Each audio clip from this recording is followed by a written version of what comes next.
بسم الله الرحمن الرحيم الحمد لله رب العالمين الرحمن الرحيم مالك يوم الدين ونشهد أن لا إله إلا الله ونشهد أن سيدنا ومولانا محمدا عبده ورسوله أرسله إلى الناس كافة بشيرا ونذيرا أما بعد فإن خير الحديث كتاب الله وخير الهدي هدي محمد صلى الله عليه وسلم وشر الأمور محدثاتها وكل محدثة بدعة وكل بدعة ضلالة وكل ضلالة في النار. أعوذ بالله السميع العليم من الشيطان الرجيم. بسم الله الرحمن الرحيم.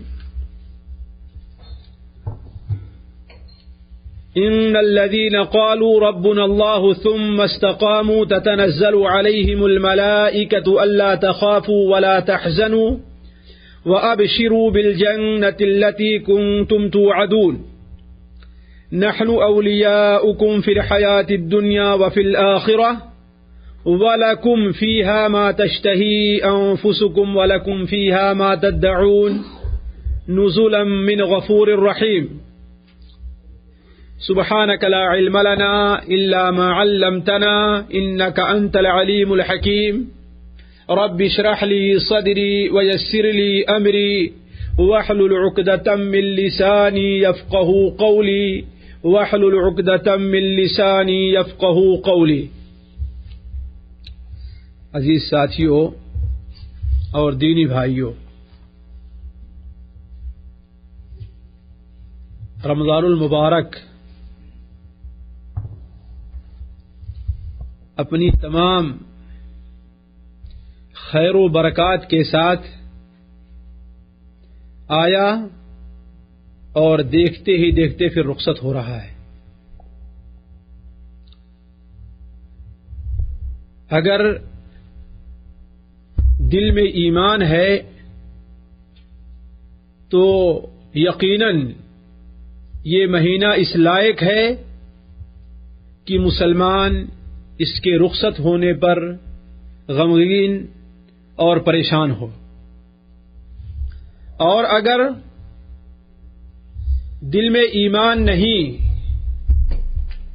ہمارا اسلام، ہمارا روزہ، ہماری نمازیں، یہ ساری چیزیں اگر صرف ایک رسمی ہیں تو یقیناً ہم میں سے بہت سے ایسے لوگ ہیں جو اس مبارک مہینے کی رخصتی کے اوپر خوش ہو رہے ہیں، گویا یہ مہینہ ان کے پاس ایک پرتکلف مہمان کی طریقے سے تھا، جس کے لیے سارے گھر والے بڑے ہی سیریس رہتے ہیں اور پریشان رہتے ہیں، اور وہ چاہتے ہیں کہ کتنا جلدی یہ مہینہ یہاں سے رخصت ہو جائے، یہ مہمان ہمارا رخصت ہو جائے. کیوں؟ اس لیے کہ گھر والوں کی آزادی چھینی رہتی ہے. بچے آزادی سے آ جا نہیں سکتے، عورتیں آزادی سے پورے گھر کے اندر نہیں آ جا پاتی، تو اس لیے وہ پرتکلف مہمان، معزز مہمان رہتا ہے، تو 1 گھنٹہ 2 گھنٹہ آدھے دن 1 دن تو آدمی اسے برداشت کرتا ہے، لیکن چونکہ وہ روٹین کے خلاف ہوا کرتا ہے، اس لیے بہت جلد لوگ اس کی موجودگی سے اکتا جاتے ہیں اور یہ چاہتے ہیں کتنا جلدی رخصت ہو جائے. بعینہ یہی مثال ہمارے بہت سے بھائیوں کے نزدیک رمضان المبارک کی ہے کہ رمضان المبارک کی آمد پر کچھ رسمی طور پر اور کچھ سنا کر کے خوش تو ہوئے. پہلے دن دوسرے دن مسجدیں بھی بھر گئیں، جگہ نہیں ملی، لیکن آہستہ آہستہ اس سے بے رغبتی ہوتی گئی، اور دیکھتے ہی دیکھتے صورتحال یہ پہنچی کہ رمضان آتے آتے، رمضان ختم ہوتے ہوتے مسجدوں میں نمازیوں کی وہی تعداد رہ گئی جو رمضان سے پہلے تھی، اور کتنے ہی بے چینی کے ساتھ یہ انتظار ہو رہا ہے کہ رمضان المبارک کا مہینہ ختم ہو تاکہ جو کچھ پابندیاں ہمارے اوپر عائد ہیں وہ آہستہ آہستہ کم ہوں اور ہمیں اس سے فرصت ملے. یہ اس صورت میں ہے جبکہ ہمارے اور آپ کے نزدیک رمضان المبارک کی حقیقی قدر نہیں ہے. ورنہ رمضان المبارک سے متعلق اگر ہم اس کی حقیقی قدر کو پہچانیں تو شاید ہی نہیں بلکہ یقیناً یہ تمنا کریں گے کہ کاش کے پورا سال ہی رمضان ہو. ورنہ رمضان المبارک کی ایک فضیلت پر ذرا آپ غور کیجئے کہ اللہ کے رسول صلی اللہ علیہ وسلم نے ارشاد فرمایا کہ روز آنا رمضان المبارک میں روز آنا 24 گھنٹے کے اندر ہر مومن کی کوئی نہ کوئی دعا اللہ تعالیٰ ضرور قبول فرماتا ہے. ہر مومن کی کوئی نہ کوئی دعا، کوئی نہ کوئی طلب، کوئی نہ کوئی عرضی جو اللہ تعالیٰ کے سامنے ہوتی ہے اللہ تبارک و تعالیٰ اسے ضرور قبول فرماتا ہے. اب اگر یہ ہمارے دل میں ہو کہ رمضان المبارک کا مہینہ اتنی عظمت والا مہینہ ہے تو ہم اسے کس طریقے سے رخصت کرنا چاہیں گے؟ ہم اسے کس طریقے سے چاہیں گے کہ ہم سے رخصت ہو جائے؟ تو عرض کرنے کا مقصد کہ دیکھتے دیکھتے وہ مہینہ آیا اور اب چند دنوں کے اندر ہم سے رخصت ہونے جا رہا ہے. واللہ وہ لوگ کتنے عظیم تھے، ہم صرف تصور میں لے آ سکتے ہیں کتنے عظیم تھے وہ لوگ کہ رمضان المبارک کا مہینہ ختم ہوتے ہوتے مستقل 6 مہینے تک دعائیں کرتے تھے کہ اے اللہ تبارک و تعالی اس مہینے کے اندر ہم نے جو عبادت کیا اسے قبول فرما. اور رمضان المبارک کے آنے سے 6 مہینہ پہلے سے پھر دعائیں کرنے لگتے تھے کہ اے اللہ تبارک و تعالی اس مبارک مہینے تک ہمیں پہنچا دے. کہاں ہیں وہ لوگ جنہیں دیکھنے کے لیے نظریں ترستی ہیں کہ کاش کہ انہیں ایک نظر دیکھ تو لیں؟ انہی لوگوں کی وجود کی برکت سے اس روئے زمین کے اوپر اللہ تبارک و تعالیٰ کی برکتیں نازل ہوتی ہیں. وَلَوْ أَنَّ أَهْلَ الْقُرَىٰ آمَنُوا وَاتَّقَوْا لَفَتَحْنَا عَلَيْهِمْ بَرَكَاتٍ مِّنَ السَّمَاءِ وَالْأَرْضِ. اگر روئے زمین پر بسنے والے لوگ ایمان لے آئیں اور متقی اور پرہیزگار بن جائیں تو اللہ تبارک و تعالی آسمان اور زمین کی برکتیں کھول دے گا. اسی لیے دیکھیں ذرا موضوع سے ہٹ کر کے بطور مثال یہ لیجئے کہ حضرت مسیح ابن مریم علیہ الصلاۃ والسلام کا زمانہ نہایت ہی مبارک اور بابرکت زمانہ ہوگا. کوئی بھی کافر باقی نہیں رہے گا اس دنیا میں، ہے نا؟ جتنے لوگ ہوں گے 2 مسلمانوں کے اندر آپس میں دل کے اندر کوئی کینہ نہیں ہوگا. دنیا سے بے رغبتی کا یہ عالم ہوگا، اتنا بے رغبتی دنیا سے ہو جائے گی کہ بسا اوقات آدمی نقد مال صدقے کا لے کر کے چلے گا لیکن کوئی اسے قبول کرنے والا ملے گا نہیں.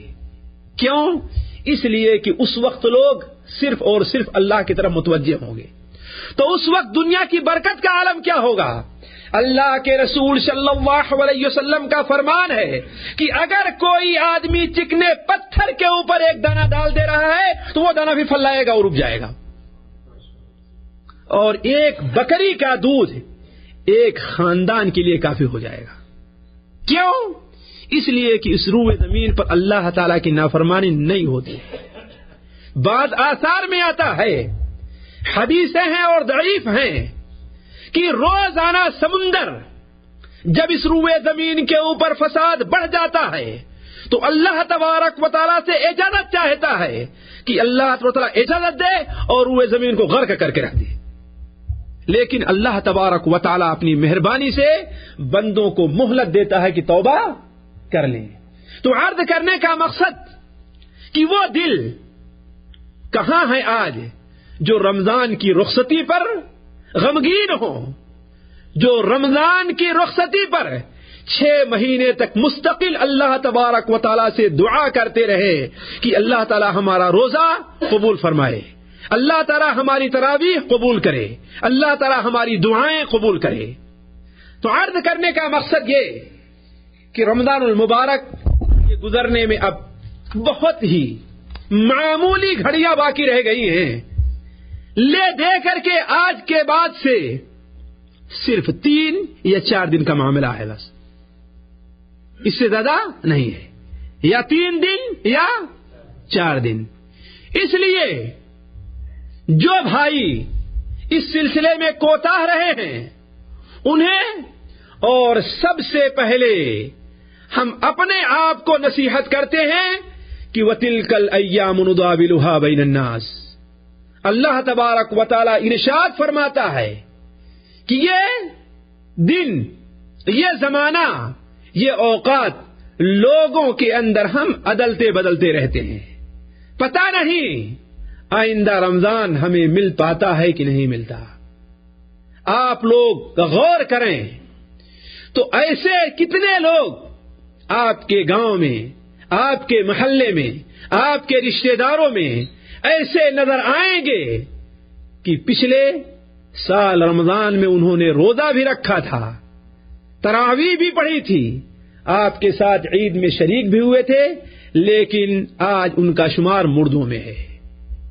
کتنے لوگ جو آپ کے ساتھ پچھلی سال تراویح کے اندر شریک تھے، آج اگر آپ دنیا کی ساری دولت بھی خرچ کر کے انہیں ڈھونڈنا چاہیں تو ملنے والے نہیں ہیں۔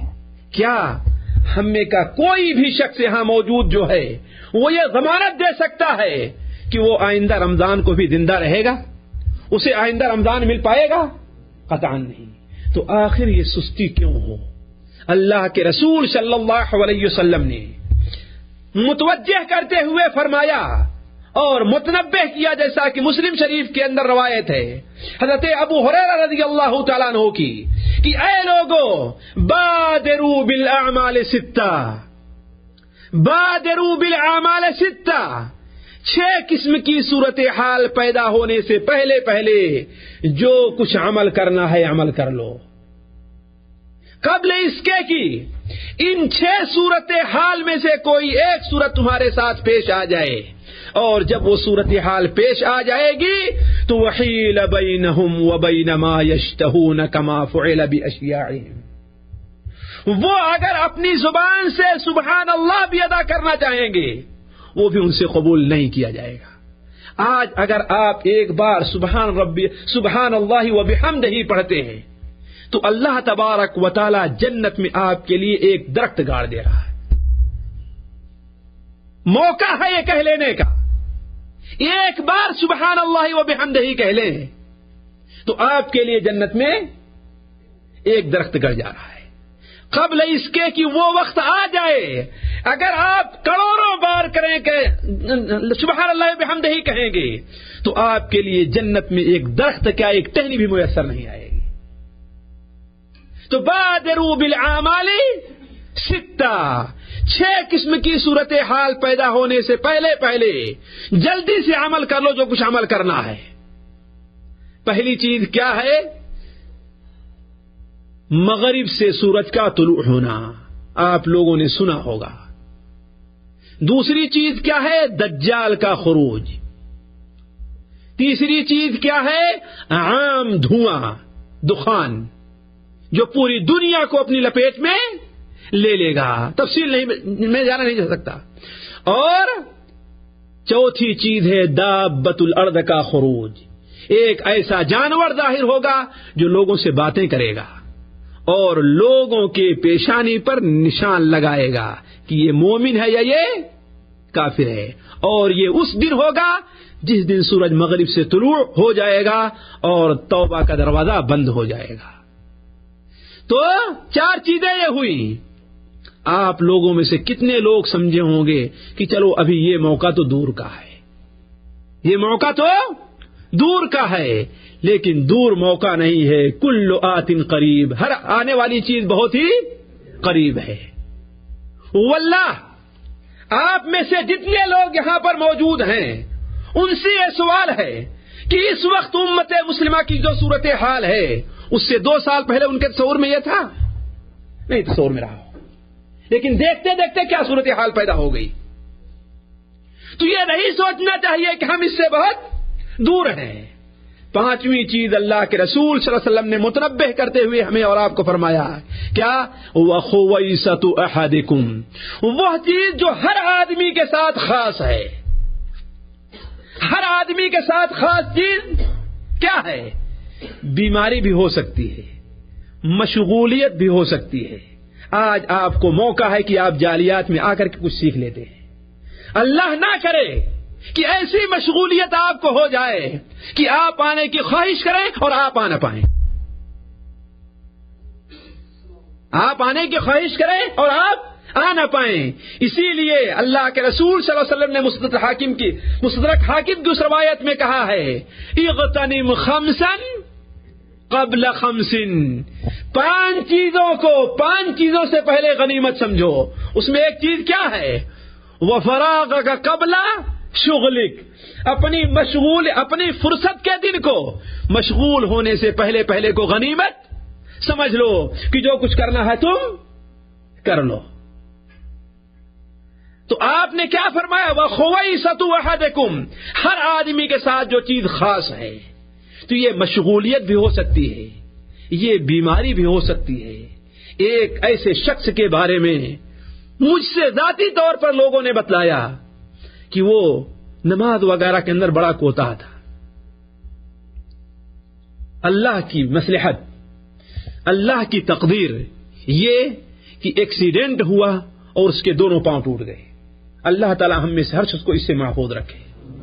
اسے اپنی ماضی کی زندگی کا احساس ہوا. اس سے لوگوں نے پوچھا تو وہ روتا تھا اور کہتا تھا کہ کاش کہ اللہ تعالیٰ مجھے دوبارہ یہ پیر دے دیتا تاکہ ان پیروں سے چل کر کے مسجد جایا کرتا. میں ان پیروں سے چل کر کے میں مسجد طرف جایا کرتا. تو یہ بیماری بھی ہو سکتی ہے، کوئی ناگہانی مصیبت بھی انسان کے اوپر آ سکتی ہے کہ انسان چاہے کہ نماز پڑھے لیکن نماز نہیں پڑھ سکتا. انسان چاہے کہ روزہ رکھے لیکن روزہ نہیں رکھ سکتا. انسان چاہے کہ صدقہ کرے لیکن صدقہ نہیں کر سکتا. اور اس سے بھی واضح چیز کیا ہے؟ موت ہے. جب موت آ جائے گی تو کسی سے کوئی عمل قبول نہیں کیا جائے گا. اگر نیک عمل کچھ کرتا رہا ہے، اپنے بچے کو نیک بنا دیا ہے، تو ممکن ہے اللہ تبارک و تعالیٰ اس کی نیکی اس کے اعمال میں لکھتا رہے. لیکن کوتاہی رہی ہے تو بادروا بالاعمال، یہ صورتحال پیدا ہونے سے پہلے جو کچھ کرنا ہے عمل کر لو.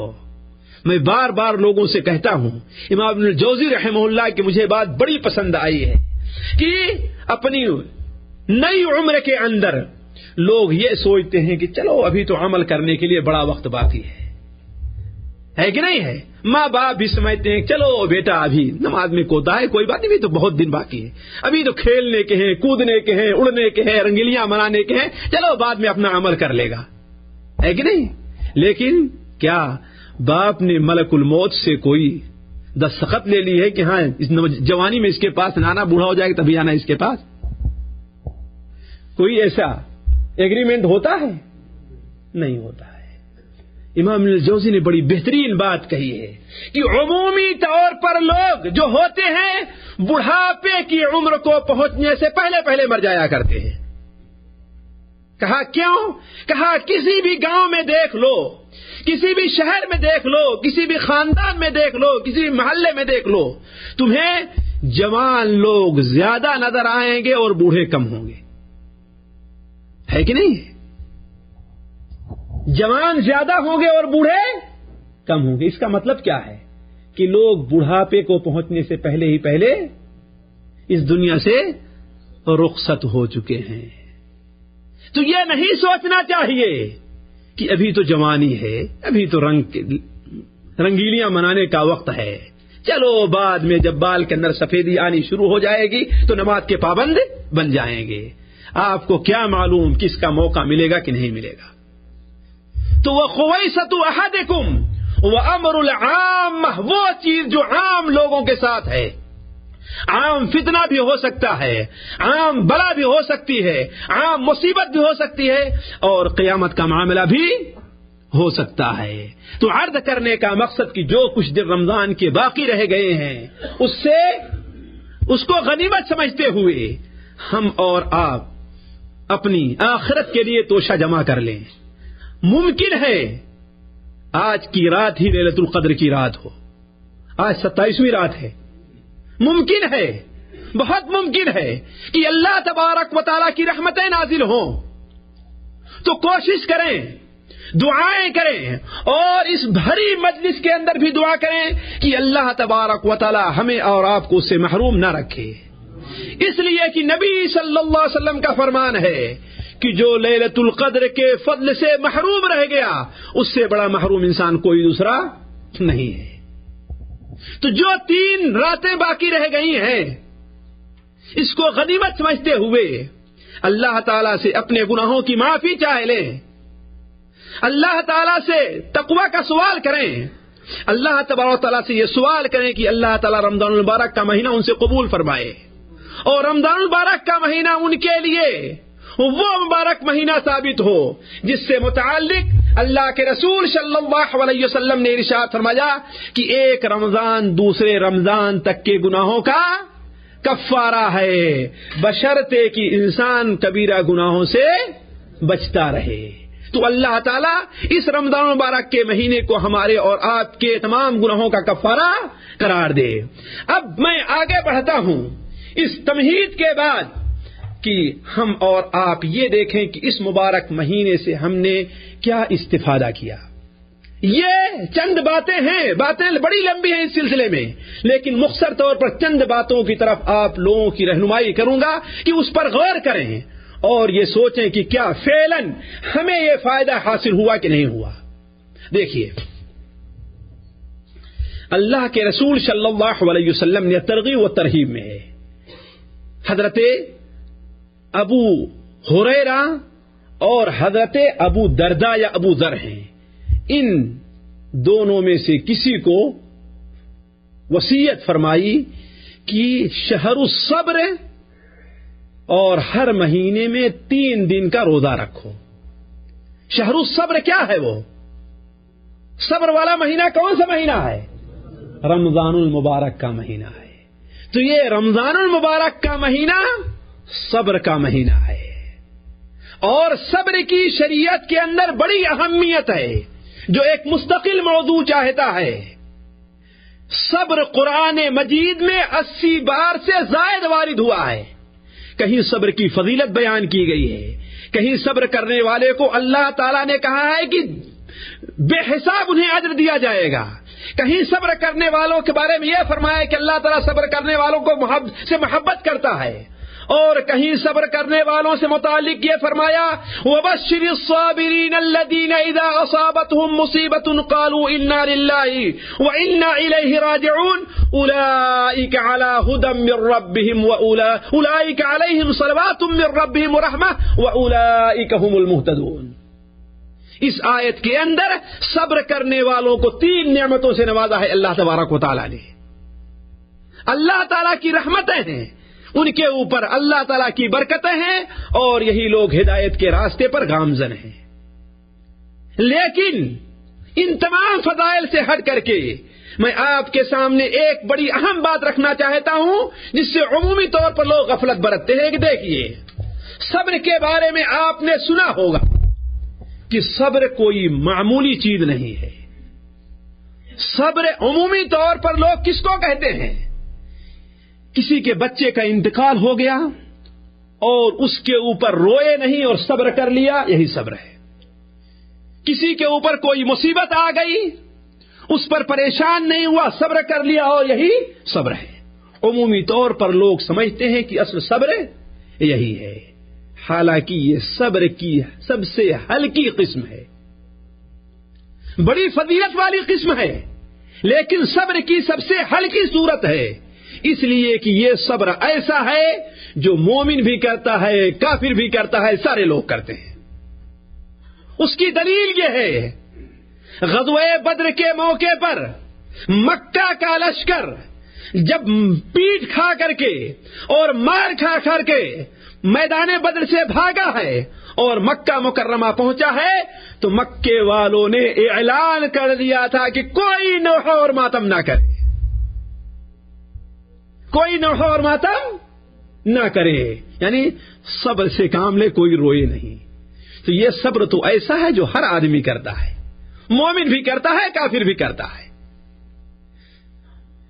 اس صبر کی بھی اہمیت ہے، فضیلت ہے، اور اس صبر کے اوپر کوئی آدمی گامزن ہو جائے تو اسے جنت کا وعدہ ہے۔ بخاری شریف میں حضرت عبداللہ ابن عباس رضی اللہ تعالیٰ عنہ کی روایت ہے کہ ایک بوڑھیا عورت کالی کلوٹی خدمت نبوی کے اندر حاضر ہوتی ہے اور کہتی ہے، اے اللہ کے رسول صلی اللہ علیہ وسلم، دعا کیجئے کہ مجھے مرگی کی جو بیماری ہے اس سے مجھے نجات مل جائے، میرے اوپر سرع اور مرگی کی جو بیماری دورہ پڑتا ہے اللہ تعالیٰ مجھے اس سے شفا دے دے۔ آپ نے کیا فرمایا؟ آپ نے فرمایا اگر چاہو تو میں دعا کروں، اللہ تعالیٰ تمہیں اس سے شفا دے گا، اور اگر تم صبر کرو تو تمہارے لیے جنت ہے۔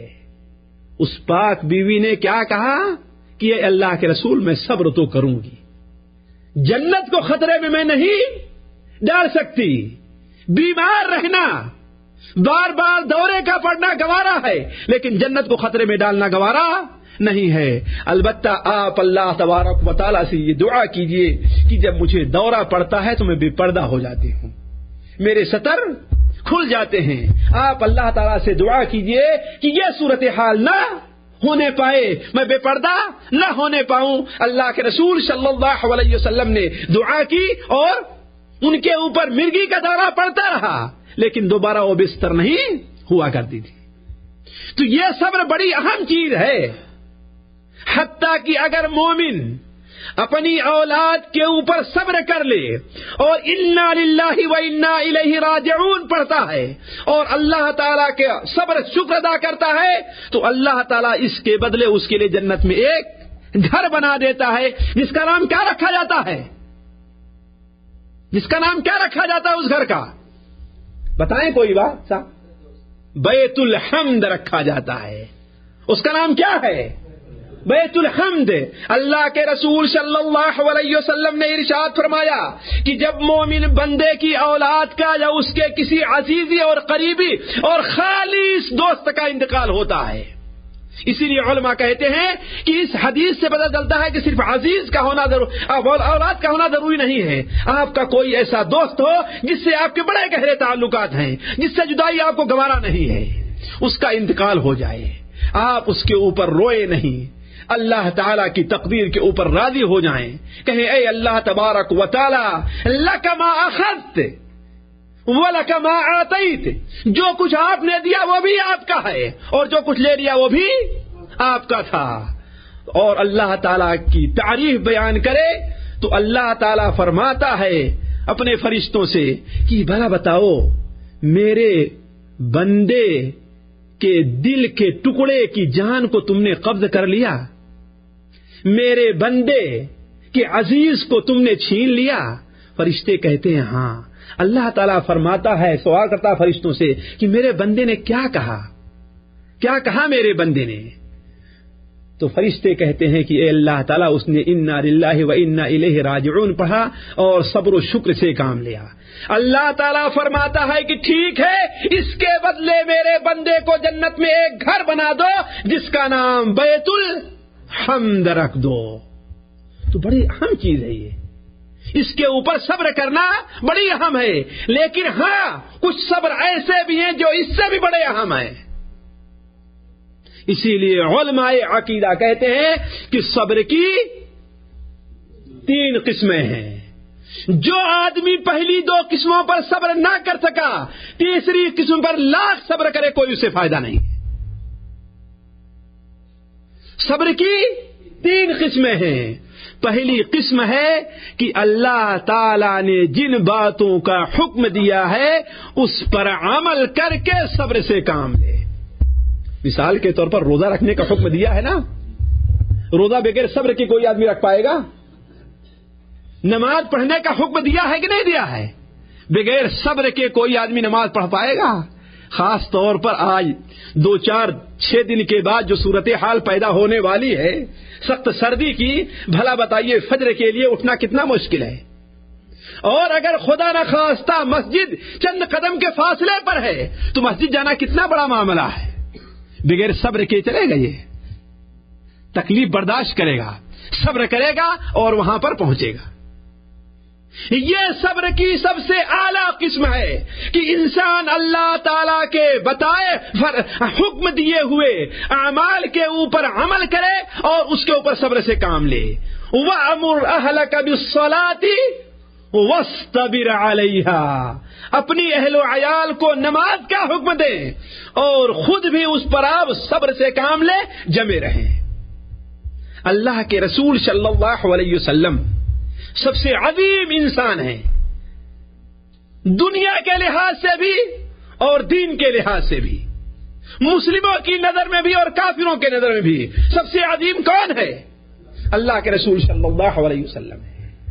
اور حضرت عائشہ رضی اللہ تعالیٰ عنہا فرماتی ہیں, ایک نہیں متعدد صحابہ کرام فرماتے ہیں, تمام کتب حدیث کے اندر ہے کہ آپ جب تہجد کی نماز کے لیے کھڑے ہوتے تھے تو اتنی دیر تک کھڑے رہتے تھے کہ آپ کے پاؤں کے اندر سوجن آ جایا کرتی تھی. ظاہر بات بغیر صبر کے ہے یہ چیز. اللہ کی عبادت پر صبر کیا آپ نے نا. امام ترمذی رحمہ اللہ, وقت کی مناسبت سے یہ حدیث آپ کے سامنے رکھ دے رہا ہوں, کاش کہ یہ 2-3 دن جو بچے رہ گئے ہیں اس حدیث کے اوپر لوگ عمل کر لیں. حضرت حذیفہ رضی اللہ عنہ کا بیان ہے, سنن ابو داؤد کے اندر بھی یہ روایت ہے. حضرت حذیفہ رضی اللہ عنہ بیان فرماتے ہیں کہ اللہ کے رسول صلی اللہ علیہ وسلم ایک بار رات کو نماز کے لیے کھڑے ہوئے. یہ ہے اللہ تعالیٰ کی عبادت اور اطاعت کے اوپر صبر ہے. آپ نماز کے لیے کھڑے ہوئے تو اپنی نماز کی ابتدا جو کی اللہ اکبر کے بعد یہ ذکر پڑھا, سبحان ذی الملکوت والجبروت والکبریاء والعظمہ, سبحان ذی الملکوت والجبروت والکبریاء والعظمہ. اس کے بعد آپ نے سورہ فاتحہ پڑھی اور پہلی رکعت کے اندر آپ نے سورہ بقرہ کی تلاوت فرمائی. کتنا پڑھی آپ نے؟ کتنے پارے ہیں؟ تقریباً 2.5 پارے ہیں. ذرا سوچیں, یہ وہ ذات ہے جس کے اگلے پچھلے تمام گناہوں کو اللہ تعالیٰ نے معاف کر دیا ہے, اور اللہ نے یہ وعدہ لے لیا ہے کہ آپ کی کسی غلطی کے اوپر آپ کی گرفت نہ ہوگی. تو بندوں کو, ان کی امتیوں کو کیا کرنا چاہیے جن کی پتہ نہیں نماز قبول کی گئی کہ نہیں کی گئی, ان کا روزہ قبول ہوا کہ نہیں ہوا. پہلی رکعت میں آپ نے کتنا پڑھا؟ سورہ بقرہ کی تلاوت کی. رکوع کیا تو جتنی دیر تک آپ نے قیام فرمایا تھا اتنا لمبا رکوع فرمایا, اور رکوع کے اندر آپ سبحان ربی العظیم, سبحان ربی العظیم, سبحان ربی العظیم یہ دہراتے رہ گئے. یہاں تو امام اگر 4 بار کہہ دیتا ہے تو لوگ سمجھتے ہیں کتنی دیر کر دیا ہے. بڑی جلدی میں صرف 3 بار کہیں ہم پڑھ پاتے ہیں بس. اسی لیے آگے چل کر کے یہ بتاؤں, لیکن ابھی ذکر کر دیتا ہوں, رمضان المبارک سے ایک فائدہ ہمیں یہ بھی حاصل ہونا چاہیے کہ اپنی نفل نمازوں کو لمبی کر کے پڑھا کریں ہم. اور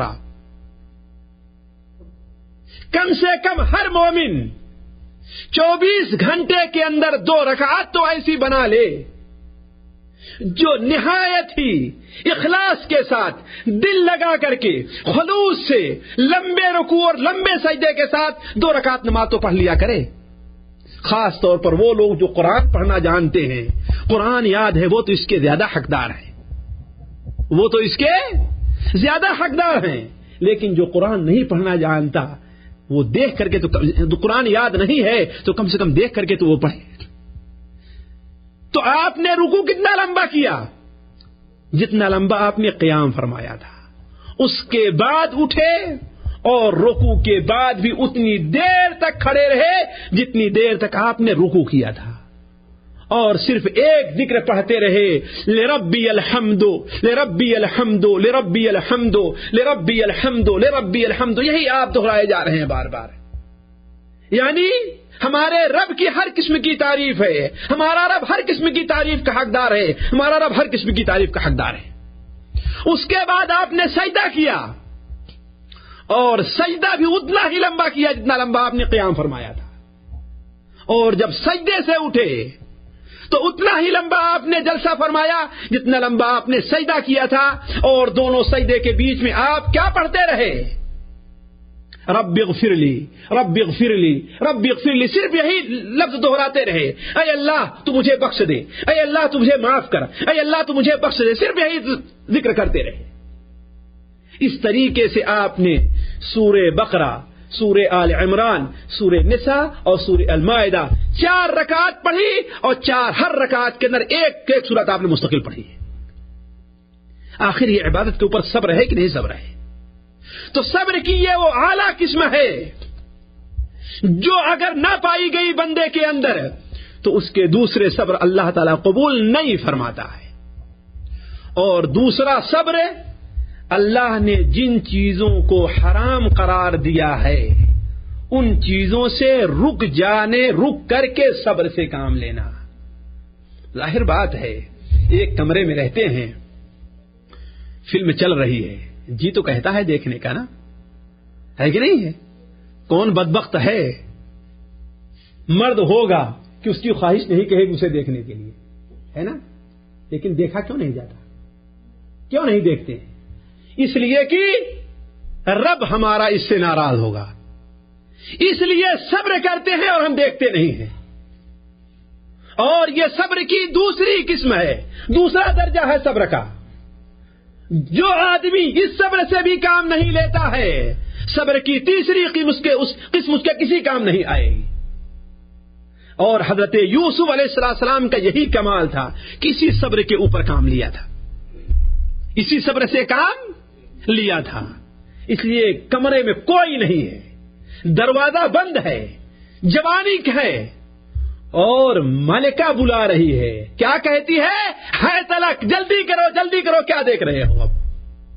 لیکن کیوں؟ کون سی چیز رکاوٹ بنی ہے؟ سوچیں کون سی چیز ہے؟ کوئی چیز رکاوٹ بننے والی کون سی چیز ہے؟ اللہ تبارک تعالیٰ کا خوف ہے، صبر ہے اللہ تعالیٰ کی حرام کردہ چیزوں پر. صبر سے کام لیا جس کا نتیجہ یہ ہوا کہ اللہ تبارک و تعالیٰ نے انہیں وہ مقام عطا فرمایا ہے. اسی لیے کہتے ہیں ہمارے ہاں صبر بڑا کڑوا ہے لیکن اس کا پھل بہت میٹھا ہے. صبر، جو پھل صبر ہے یہ بڑا کڑوا ہے لیکن اس کا نتیجہ جو نکلنے والا ہے وہ بڑا ہی میٹھا ہے. تو عرض کرنے کا مقصد صبر کی دوسری قسم ہے، اور اس رمضان سے ہمیں اور آپ کو یہ درس لینا چاہیے. اس لیے کہ کتنے ہمارے بھائی ذرا سوچیں، غیر رمضان میں جھوٹ بولتے ہوں گے نا، لیکن کہیں گے بھائی روزے میں ہے نا، صبر کرتے کہ نہیں کرتے ہیں؟ فلمیں دیکھتے ہوں گے لیکن رمضان میں بند کرو بھائی، ہے کہ نہیں ہے؟ تو یہ سبق لینا ہے نہیں لینا ہے رمضان سے، اس لیے کہ جو رب رمضان کا ہے وہی رب شوال کا بھی ہے. اس چور سے بدبخت اور کون ہوگا جو قاضی کے سامنے حاضر ہوتا ہے تو چوری سے توبہ کرتا ہے اور وہاں سے جانے کے بعد پھر چوری کرنا شروع کر دیتا ہے.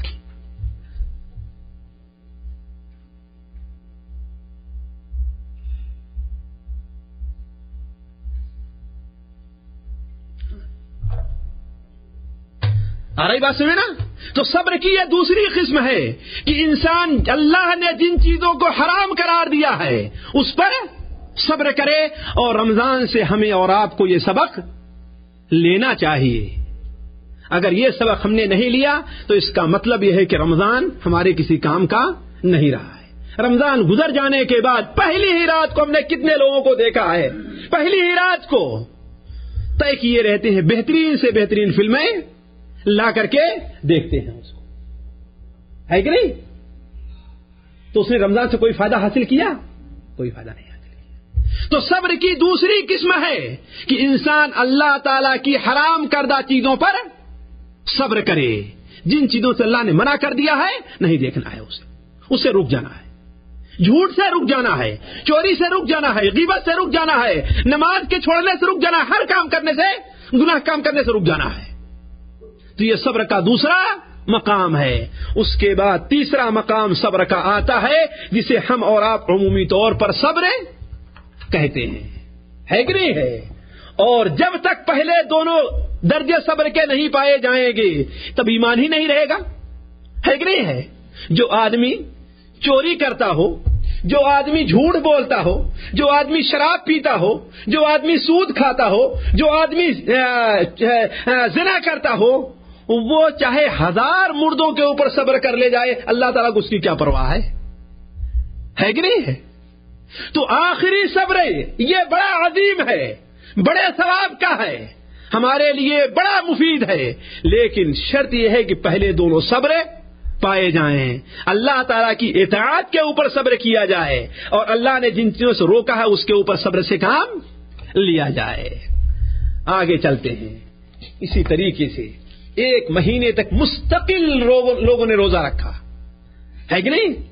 چاہے 29 دن ہو یا 30 دن ہو, روزہ رکھا اور بڑے اہتمام سے رکھا, روزہ رکھا اور بڑے اہتمام سے رکھا.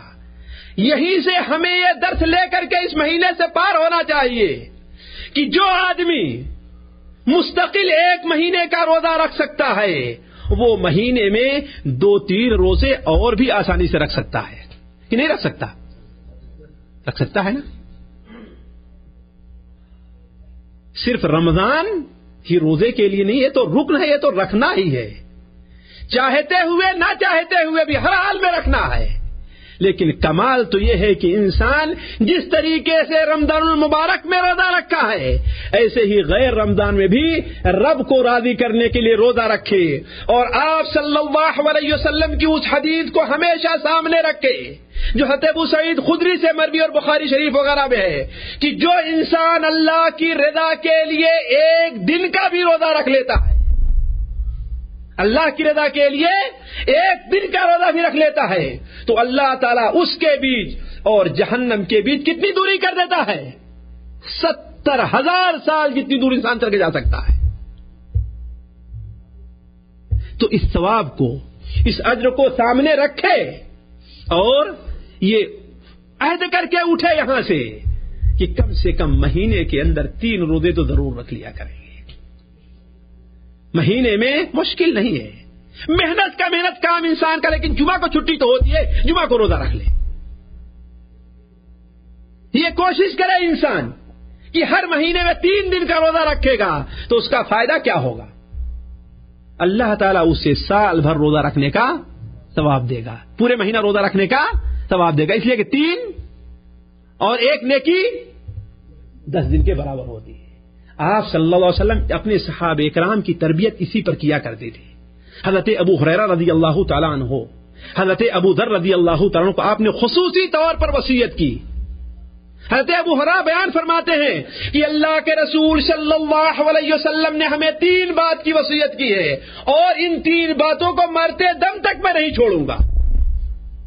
وہ 3 باتیں کیا ہیں؟ 3 بات. پہلی بات یہ ہے کہ ہر مہینے 3 دن کا روزہ رکھو, ہر مہینے 3 دن کا روزہ رکھو, اور بہتر یہ ہے کہ اگر کوئی آدمی رکھ سکتا ہے تو 13, 14 اور 15 تاریخ کو روزہ رکھے, جسے ایام بیض کہا جاتا ہے کہ نہیں؟ 13, 14 اور 15 تاریخ کا. اور اگر نہیں ہو سکتا تو مہینے میں 3 دن کبھی بھی پورا کر سکتا ہے. اور دوسری کس چیز کی وصیت تھی کہ چاشت کی نماز کو نہ چھوڑیں, چاشت کی نماز کو نہ چھوڑیں. اور تیسری وصیت تھی کہ سونے سے پہلے وتر پڑھ لیا کریں, اس لیے کہ بہت سے لوگ ہوتے ہیں ان کی نیند بڑی بھاری ہوتی ہے, بڑی بھاری ہوتی ہے, اور خطرہ رہتا ہے کہ اگر سو گئے تو وتر جو ہے جائے گی. ایسے لوگوں کو وتر پہلے پڑھ لینا چاہیے. البتہ آخر رات میں اللہ تعالیٰ اٹھنے کی توفیق دیتا ہے تو کیا کرنا چاہیے, ہے کہ نہیں؟ دو رکعت کر کے پڑھ لے اسے کوئی بات. تو عرض کرنے کا مقصد یہ ہے کہ یہ سبق لے کر کے ہمیں اٹھنا چاہیے. کوئی انسان یہ نہ کہے کہ بھائی میں روزہ نہیں رکھ پاتا. کیوں؟ اس لیے کہ 1 مہینے کا روزہ رکھ کر کے اس نے ثابت کر دیا ہے کہ جو شخص 1 مہینے کا روزہ رکھ سکتا ہے وہ مہینے میں 3 دن کا بھی روزہ رکھ سکتا ہے. اور اللہ تعالیٰ کی مصلحت یہ ہے کہ یہ رمضان سردی میں بھی آتا ہے، گرمی میں بھی آتا ہے، موسم بہار میں بھی آتا ہے، موسم خزاں میں بھی آتا ہے. لمبے دن بھی ہوتے ہیں اور مختصر دن بھی ہوا کرتے ہیں. لمبی رات بھی رہتی ہے اور چھوٹی رات بھی رہتی ہے کہ نہیں ہے؟ اور جو بھائی ہمارے 30-35 سال کی عمر پائے ہوں گے وہ دیکھ رہے ہوں گے کہ سردی کے آخر میں روزہ رکھے، پھر کتنی گرمی کے دن میں روزہ رکھنا پڑا ہے نا.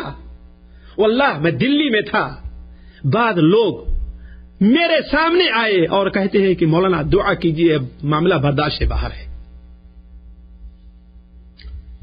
30 دن کا روزہ اس حالت میں بھی لوگوں نے رکھا کہ نہیں رکھا ہے؟ تو پھر 3 دن کا روزہ کیوں نہیں رکھ سکتے؟ اے مسلمانوں، نبی کریم صلی اللہ علیہ وسلم کا فرمان ہے الصیام جنۃ من النار. روزہ قیامت کے دن جہنم کی آگ سے ڈھال بننے والا ہے، اور یہ ڈھال تیار کرنے کی ضرورت ہے. اگر قیامت کے دن جہنم کی آگ سے بچنے کی خواہش ہے تو اور کون ہے جہنم کی آگ سے بچنا نہیں چاہے گا؟ تو عرض کرنے کا مقصد یہ ہے کہ 1 مہینے کا روزہ رکھ کر کے ہمیں اور آپ کو یہ سبق ملتا ہے کہ ہم اور آپ دوسرے مہینوں کے اندر بھی روزہ رکھیں. اور نفل روزے بہت سے ہیں، ہم اس طرف نہیں جانا چاہتے، عمومی طور پر لوگ جانتے ہیں. دیکھیے اس رمضان المبارک کے مہینے میں عمومی طور پر لوگ نماز کا اہتمام کرتے ہیں اور جماعت کا اہتمام کرتے ہیں، ہے کہ نہیں؟ جو آدمی کسی مہینے میں نماز نہیں پڑھتا وہ بھی کوشش کرتا ہے کہ نماز پڑھے، چاہے رمضان کے 2 ہی 3 4 5 دن ہی پڑھ کر کے اس کے بعد تھک جائے، لیکن پڑھتا ضرور ہے کہ نہیں ہے؟ وہی چھوڑتا ہے. اور کوشش یہ رہتی ہے کہ جماعت کے ساتھ پڑھے. تو یہ فائدہ اور یہ سبق بھی لینا چاہیے رمضان المبارک کے مہینے سے ہمیں اور آپ کو کہ جس اللہ نے رمضان المبارک کے مہینے میں جماعت سے نماز پڑھنے کو کہا ہے وہی دوسرے مہینوں میں بھی. اور یہ سوچنا چاہیے کہ اللہ کے رسول صلی اللہ علیہ وسلم نے باجماعت نماز پڑھنے کو واجب قرار دیا ہے. اور جو آدمی جماعت سے نماز نہیں پڑھتا اسے آپ نے کیا قرار دیا ہے کہ وہ انسان؟ بتائیں، میں کہوں گا تو ناراض ہوں گے. نہیں، منافق کہا ہے. بخاری شریف میں ہے کہ ان اثقل الصلاۃ علی المنافقین، منافقوں پر سب سے بھاری نماز کون سی ہے؟ عشاء اور فجر کی نماز پڑھنا نہیں بلکہ جماعت سے پڑھنا ہے کہ نہیں ہے؟ تو مغرب کی نماز جماعت سے پڑھ لیتے ہیں، ڈیوٹی کا وقت رہتا ہے نا، ہے کہ نہیں؟ دکان بند ہی کرنی رہتی ہے، عشاء کی تو پڑھ لی جاتی ہے. لیکن بہادری ہے کہ فجر کی نماز جماعت سے پڑھے انسان، ہے کہ نہیں ہے؟ تو اس وقت فجر اور عصر کی نماز جماعت سے پڑھے، یہ انسان کی بہادری ہے. اگر چاہتا ہے کہ اس کے نامہ اعمال میں اسے منافق نہ لکھا جائے، اگر ہم کہہ دیں تو مولوی صاحب سے ناراض ہو جائیں گے. ایک صاحب ویسے بھی ہمارے درس میں نہیں آتے تھے، بعد میں لوگوں نے ان سے پوچھا تو کہا ان کے درس میں جانے کی کیا ضرورت ہے، وہ تو کہتے ہیں کہ جو آدمی نماز نہیں پڑھتا وہ کافر ہے. نعوذ باللہ من ذلک. میں کون ہوں جو حکم لگاؤں گا؟ حکم تو وہ لگا رہا ہے جس کا کلمہ ہم پڑھتے ہیں. بغیر جس کا کلمہ پڑھے وہ مسلمان ہو ہی نہیں سکتے. کوئی آدمی بغیر محمد رسول اللہ کلمہ پڑھے مسلمان ہوگا؟ نہیں ہوگا. اور فتویٰ کس کا ہے؟ اللہ کے رسول صلی اللہ علیہ وسلم کا ہے. من ترک الصلاۃ متعمدا فقد کفر، جس نے جان بوجھ کر کے نماز چھوڑ دی وہ کافر ہو گیا. تو فتویٰ اس کا ہے، کسی مولوی کے پیچھے کو تم لوگ پڑھتے ہو، ہے کہ نہیں ہے؟ تو نفاق کا حکم کون لگا رہا ہے؟ اللہ کے رسول صلی اللہ علیہ وسلم لگا رہے ہیں. تو جو انسان اپنے نام اعمال سے اور اپنے نام کے سامنے سے نفاق کا لفظ ہٹانا چاہتا ہے اسے چاہیے کہ وہ نماز باجماعت کا اور خصوصاً فجر کی اور عشاء کی اور عصر کی نماز کا، ہے کہ نہیں ہے؟ اور مسلم شریف کے اندر سنن ابو داؤد میں حضرت عبداللہ بن مسعود رضی اللہ تعالیٰ کا صاف فرمان ہے کہ اللہ کے رسول صلی اللہ علیہ وسلم کے زمانے میں جماعت سے وہی شخص پیچھے رہا کرتا تھا جس کا منافق ہونا ہر آدمی کو معلوم ہوتا تھا. ہر آدمی جانتا تھا کہ یہ مومن نہیں ہے بلکہ منافق ہے. وہی آدمی جماعت سے پیچھے رہتا, ہر آدمی جماعت سے, کوئی آدمی جماعت سے پیچھے. وَاسْتَعِينُوا بِالصَّبْرِ وَالصَّلَاةِ, اللہ کی مدد حاصل کرو. کب؟ صبر کر کے اور نماز پڑھ کے. کیوں؟ وَإِنَّهَا لَكَبِيرَةٌ إِلَّا عَلَى الْخَاشِعِينَ الَّذِينَ يَظُنُّونَ أَنَّهُمْ مُلَاقُو رَبِّهِمْ وَأَنَّهُمْ إِلَيْهِ رَاجِعُونَ. یہ نماز بہت بھاری ہے, مگر کن پر؟ اللہ سے جو ڈرنے والے ہیں ان کے اوپر نماز بھاری نہیں ہے. جن کو یہ یقین ہے کہ قیامت دن اللہ تعالیٰ کے نزدیک حاضر ہونا ہے, ان کے اوپر یہ نماز بھاری نہیں ہے. تو رمضان مبارک سے ہمیں اور آپ کو یہ درس لینا چاہیے کہ نماز با جماعت کا اہتمام کریں. اور آخری بات ختم کرنے سے پہلے ایک چیز, قرآن مجید کی تلاوت بھی ہے. عمومی طور پر لوگ قرآن مجید کی تلاوت کا اہتمام رمضان مبارک میں کرتے ہیں نا, ہے کہ نہیں؟ تو میں عرض کر رہا تھا کہ رمضان مبارک کے مہینے میں عام طور پر لوگ دیکھتے ہیں قرآن مجید کی تلاوت کا اہتمام کرتے ہیں, اور مساجد میں بھی ایک ختمہ کا عمومی طور پر اہتمام ہوا کرتا ہے, اور یہ اچھی چیز ہے, یہ اچھی چیز ہے. لیکن اصل یہ ہے کہ یہ چیز صرف رمضان تک باقی نہ رہ جائے, رمضان تک باقی نہ رہ جائے. اس قرآن مجید کی تلاوت کا ہمارا اور آپ کا تو یہ طریقہ ہونا چاہیے کہ روزانہ ہر انسان یہ بنا لے کہ اسے آدھا پارا پڑھنا ہے, پاؤ پارا پڑھنا ہے, ایک پارا پڑھنا ہے. کتنا پڑھنا ہے اتنا ضرور بنا لے, اپنی عادت کو, اتنی عادت کو ضرور بنا لے قرآن مجید کی تلاوت کی. کیوں؟ اس لیے کہ قرآن مجید کی تلاوت سے جس گھر میں اور جس کمرے میں آپ رہتے ہیں وہ کمرہ بھی بابرکت رہا کرتا ہے, وہ کمرہ بھی بابرکت رہا کرتا ہے. اللہ کے رسول صلی اللہ علیہ وسلم نے کیا ارشاد فرمایا, مسلم شریف کے اندر ہے کہ جس گھر کے اندر سورہ بقرہ پڑھی جاتی ہے اس گھر کے اندر شیطان نہیں آتا ہے. بھلا بتائیے, کوئی چاہے گا کہ شیطان اس کے گھر میں رہے؟ کوئی نہیں چاہے گا. لیکن کتنے لوگ ہیں جو اپنے کمرے میں روزانہ کم سے کم ایک رکوع ہی قرآن پڑھنے کا اہتمام کرتے ہیں. فلمیں دیکھنے کا ضرور اہتمام رہتا ہوگا. لوگ لگائیں گے ڈش, کہیں گے ارے مجھ سے خبر دیکھنے کے لیے. کیا کہیں گے؟ بس خبریں دیکھنے کے لیے. لیکن خبروں کے پیچھے پیچھے پتہ نہیں کیا کچھ ہوا کرتا ہے. یہ ایک بہانہ ہے. میں یہ نہیں کہتا نا دنیا کے حالات سے بالکل بے تعلق ہو جائیں آپ, لیکن اس کا ایک طریقہ ہے, اس کا ایک ذریعہ ہے, اس کے ایک حدود ہے, اس کے ایک حدود ہے. اس حدود میں رہ کر کے انسان مسلمانوں کے بارے میں خبریں معلوم کرنی چاہیے. لیکن کیا صرف ڈش انٹینا ہی رہ گیا ہے خبریں معلوم کرنے کے لیے؟ تو لیکن قرآن مجید کی تلاوت سے عمومی طور پر غفلت رہا کرتی ہے. حالانکہ قرآن مجید تلاوت کمرے کے اندر کرنا یہ برکت کا سبب ہے. لیکن اصل چیز جو مجھے کہنی ہے قرآن مجید سے وہ یہ ہے کہ قرآن مجید صرف پڑھنا رہ جائے, بلکہ قرآن مجید کے بارے میں غور کرنا اور اس سے متاثر ہونا ہمارا اور آپ کا شیوا ہونا چاہیے کہ قرآن سے ہمیں کیا سبق لینا ہے, قرآن ہمیں کیا تعلیم دے رہا ہے, قرآن ہمیں کیا خبریں دے رہا ہے. کہ جو آدمی جس قدر قرآن سے سبق لے گا وہ آدمی اللہ تعالیٰ کے قریب اتنا ہی ہوگا. اور ذرا سوچیں کہ قرآن سے متعلق اللہ تعالیٰ نے تو یہ بیان فرمایا ہے کہ اگر اس قرآن کو اللہ تعالیٰ پہاڑ پر بھی نازل کرتا تو پہاڑ بھی ریزے ریزے ہو جایا کرتا. لیکن ہمارے اوپر نازل ہوا ہے اور ہم اس سے کوئی سبق نہیں لیتے ہیں, ہماری آنکھ میں آنسو بھی نہیں آتے. کیا وجہ کیا ہے؟ اس لیے کہ اس کو سمجھتے نہیں.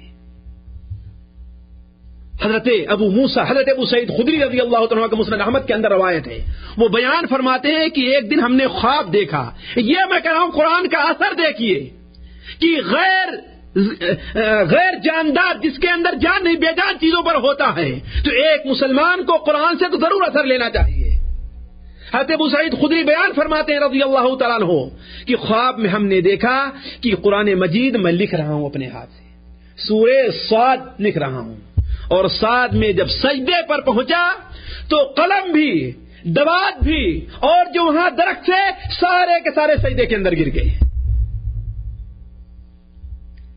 سارے کے سارے قلم بھی دوات بھی اور ساری چیزیں سجدے میں گر گئی.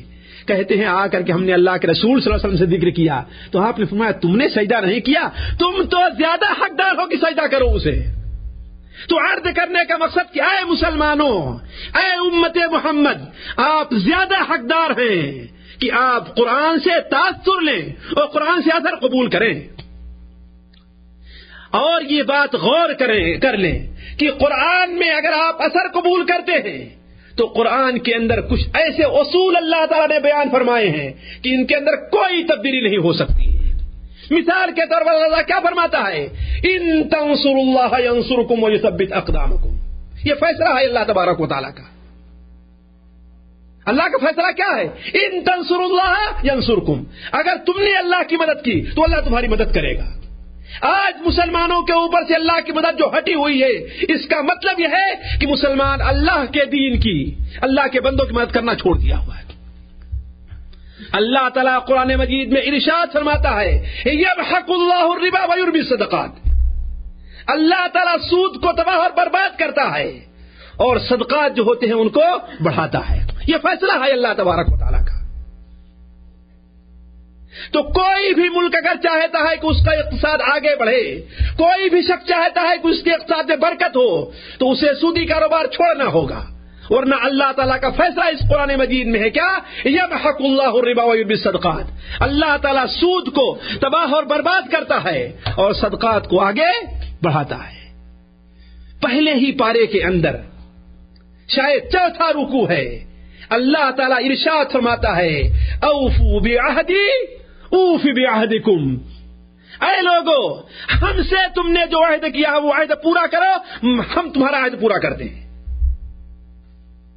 جو اللہ کے ساتھ ہم نے عہد کیا ہے دین کو قائم کرنے کی، دین کی مدد کرنے کی، اللہ کے دین کی، اللہ کے بندوں کی مدد کرنے کی، وہ چیز ہم پورا کرتے ہیں تو اللہ تعالیٰ ہماری بھی مدد فرمائے گا اور ہم سے جو عہد اللہ تعالیٰ نے کیا ہے وہ پورا کرے گا، ہے کہ نہیں؟ تو عرض کرنے کا مقصد قرآن مجید صرف مجرد تلاوت نہ رہ جائے، بلکہ کیا ہونا چاہیے، اس سے اثر بھی قبول کرنا ہونا چاہیے۔ اور آخری چیز، ہمارے وہ بھائی جو سگریٹ، حقہ، بیڑی، تمباکو پینے کے عادی ہیں، ان سے سوال ہے کہ 1 مہینے تک صبر کیا آپ نے کہ نہیں صبر کیا 12 گھنٹہ سگریٹ نہ پی کر کے؟ واللہ آپ سے سوال ہے کہ اگر رمضان نہ ہوتا تو آپ 12 گھنٹہ رکے رہتے بغیر سگریٹ پیے ہوئے؟ نہیں رکے رہتے۔ 12 گھنٹہ 13 گھنٹہ رک کر کے آپ نے یہ ثابت کر دیا کہ آپ سگریٹ چھوڑ سکتے ہیں، ہے کہ نہیں ہے؟ یہ آپ نے ثابت کیا ہے، اور یہ سبق لے کر کے یہاں سے اٹھیے اور مجھے کہہ لینے دیجئے کہ اس چھوٹی عمر کے اندر ہم نے یہ تجربہ کیا ہے کہ سگریٹ کے اندر نقصان کے علاوہ کوئی فائدہ نہیں رہ گیا ہے۔ بیڑی ہے، سگریٹ ہے، تمباکو ہے، جسے دخان کہا جاتا ہے، اس میں کوئی فائدہ نہیں، بالکل ایک طرف سے نقصان ہی نقصان ہے۔ اور سرسری طور پر آپ کے سامنے رکھ دوں کہ سگریٹ کے اندر 4 بڑے اہم نقصان ہیں، ایک نقصان بھی اگر وہ پایا جائے تو اس چیز کے خبیث، مبغوض اور بری ہونے کے لیے کافی ہے۔ پہلی چیز تو یہ ہے کہ سگریٹ میں فائدہ کم اور نقصان زیادہ ہے، اور یہ دنیا کے تمام ڈاکٹر کہتا ہے۔ واللہ یہاں سے جانے کے بعد آپ جس ڈاکٹر کے پاس بیٹھیے، اگر وہ سچ بولتا ہے تو وہ اقرار کرے گا کہ ہاں سگریٹ میں نقصان زیادہ اور فائدہ کم ہے، اور ظاہر بات جس میں نقصان زیادہ ہو وہ کون سا عقل مند آدمی ہے جو اس کو نہیں چھوڑے گا۔ دوسری چیز یہ کہ سگریٹ پینے میں جو پیسہ خرچ کرتے ہیں، ذرا آپ سے سوال ہے کہ آپ کے بچے اس کی زیادہ حقدار نہیں ہیں؟ ایک انسان دیکھے کہ 24 گھنٹے میں کتنے کی سگریٹ پی لیتا ہے، اسی سگریٹ کے پیسے کو بچا لے تو بچے کی روٹی مل جائے گی نہیں ملے گی؟ اتنے کی بچہ آسانی سے روزانہ روٹی ہمارے بچے کی پوری ہو جائے گی۔ ایک پیکٹ دیکھیے لیتا ہے کتنے میں انسان، 4 ریال 5 ریال ہے کہ نہیں ہے؟ 6 ریال میں نہیں؟ واللہ تعجب ہوتا ہے کہ اپنی پسینے کی کمائی کو اپنے ہاتھ سے انسان آگ لگا دے رہا ہے اس میں۔ جائیں یہاں سے، کبھی تفصیل کے ساتھ میں آپ کے سامنے موقع میں رکھوں گا کہ سگریٹ کے نقصانات کیا ہیں۔ میں تجربے کی بنیاد پر اس نتیجے پر پہنچا ہوں کہ یقیناً سگریٹ حرام ہے اور ناجائز ہے۔ اور دوسری چیز یہ ہے کہ تیسری چیز یہ ہے کہ سگریٹ کوئی بھی باپ ایسا ہے, آپ سوال کر لیے, خود باپ بن کے دیکھیے کہ وہ پسند کرے گا کہ اس کا بیٹا سگریٹ پیے؟ واللہ ایک سوال ہے یہ, کبھی لوگوں کے ذہن میں یہ بات آتی ہوگی. پسند کرے گا کہ اس کا بیٹا سگریٹ پیے اگر جو وہ پیتا ہے کہ نہیں ہے؟ اگر جو خود پیتا ہے اس کا عادی ہے, لیکن وہ کبھی نہیں چاہے گا کہ اس کا بیٹا سگریٹ پیے.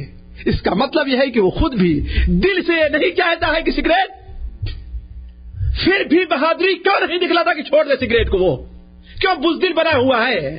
کیوں ایک لکڑی کے سامنے بزدل اور کمزور بنا ہوا ہے کہ اس کا غلام بن گیا ہے وہ؟ اور آخری بات یہ ہے کہ سگریٹ پینے سے اللہ کے بندوں کو, اللہ کی مخلوق کو تکلیف ہوتی ہے. واللہ میرے سامنے سے کوئی سگریٹ پینے والا گزر جائے, سمجھے کہ مجھے بیماری لگ گئی. اور ڈاکٹروں نے متفقہ طور پر یہ فیصلہ دے دیا ہے کہ سگریٹ پینے سے جتنا نقصان سگریٹ پینے والے کا ہوتا ہے اس سے کہیں زیادہ نقصان جو اس کے بغل میں رہتے ہیں ان کو ہوتا ہے. اسی لیے بہت سے ملک عام جگہوں میں سگریٹ پینے پر پابندی لگا دے رہے ہیں. والذین یؤذون المؤمنین بغیر ما اکتسبوا فقد احتملوا بہتانا واثما مبینا. جو لوگ مومنین کو بغیر ان کے کسی عمل کیے ہوئے نقصان تکلیف دے رہے ہیں تو اللہ کی مخلوق کو تکلیف دے رہا ہے. ذرا سوچ اپنے اس عمل سے. مسجد میں آئے تو فرشتوں کو تکلیف ہو, اللہ کی مخلوق کو تکلیف ہو, ہے کہ نہیں ہے؟ گھر میں جہاں بیٹھا ہے تیرے بیوی بچوں کو تکلیف ہو. وقت نہیں ہے, ورنہ میں آپ کے سامنے ایک قصہ شاید اگر یہیں پر ہے تو میں شیئر کر کے دے کر کے جاؤں گا کہ دیکھیے کہ باپ کے سگریٹ پینے کی وجہ سے بیٹے کی صحت کے اوپر کتنا برا اثر پڑتا ہے. تو یہ تو سوچیں, اس قسم کی کتنی وجوہات ایسے ہیں جو اس بات کا آپ سے مطالبہ کرتے ہیں کہ آپ سوچیں اور اس رمضان سے سبق لے کر کے جائیں کہ سگریٹ اسی چھوڑ دینی ہے. جی نہیں شیخ, وہ 3 منٹ ہو گئے ہیں, اس کو آپ سنا دیجیے گا ان کو.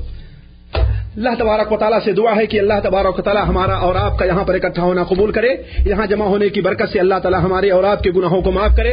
اللہ تعالیٰ ہم سے آپ سے رمضان کے روزے اور رمضان کے تراویحاں قبول فرمائے. اس مبارک مہینے کے گزر جانے سے پہلے اللہ تبارک و تعالیٰ ہم میں سے ہر شخص کو جہنم کی آگ سے آزاد کر دے. سبحانک اللہم و بحمدک اشہد ان لا الہ الا انت استغفرک و اتوب الیک.